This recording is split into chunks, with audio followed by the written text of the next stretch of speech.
जैसा कि आप सबको जानकारी है कि आज से हमारे दिल्ली विधानसभा का सत्र शुरू हुआ और पहला दिन था।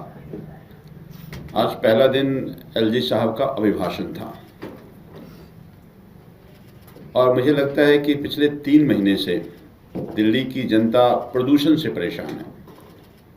जिनके घर में बच्चे हैं या बुजुर्ग हैं, उनको अस्पताल का चक्कर लगाना पड़ रहा है। कई लोग तो दिल्ली छोड़कर चले गए, हालात इतनी बुरी थी।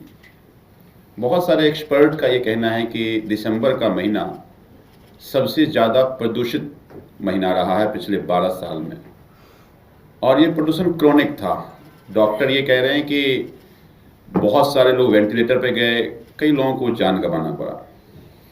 तो ऐसे में हम सबकी जिम्मेदारी है कि हम प्रदूषण के विषय पे सरकार से जवाब लें कि आखिर ये नकारापन क्यों। और जब एलजी साहब का अभिभाषण था तो एलजी साहब के पास फॉर्मूला था।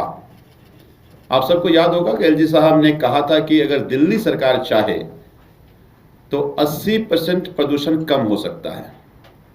सरकार बने 10 महीने हो गए, एलजी साहब से कभी मुलाकात नहीं हो पाई।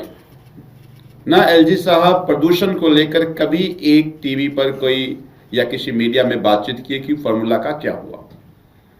तो ऐसे में जब एलजी साहब आज उनका अभिभाषण सदन में था, हम सब की जिम्मेदारी थी कि हम उनसे पूछें कि वो जो 80% का फॉर्मूला था प्रदूषण कम करने का, उस फॉर्मूले का क्या हुआ।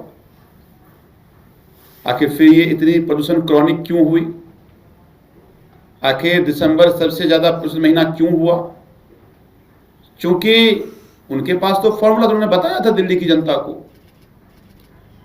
तो 3 बातें हो सकती हैं। या तो ये हो सकता है कि एलजी साहब की बातें सरकार नहीं सुन रहा हो, या एलजी साहब को दिल्ली की चिंता ना हो, बता नहीं पा रहे हो, या तीसरा उसमें मैं झूठ बोला था वो।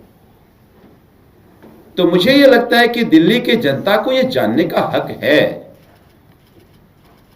कि अगर 80% प्रदूषण कम करने का तरीका एलजी साहब के पास था तो वो आखिर लागू क्यों नहीं हुआ। फिर दिल्ली की जनता के सेहत के साथ खिलवाड़ क्यों हुआ। फिर दिल्ली में लोगों को जान क्यों गंवानी पड़ी। और यही पूछने के लिए जब हम खड़े हुए तो हमें तुरंत मार्शल आउट कर दिया गया। स्पीकर साहब ने मार्शल को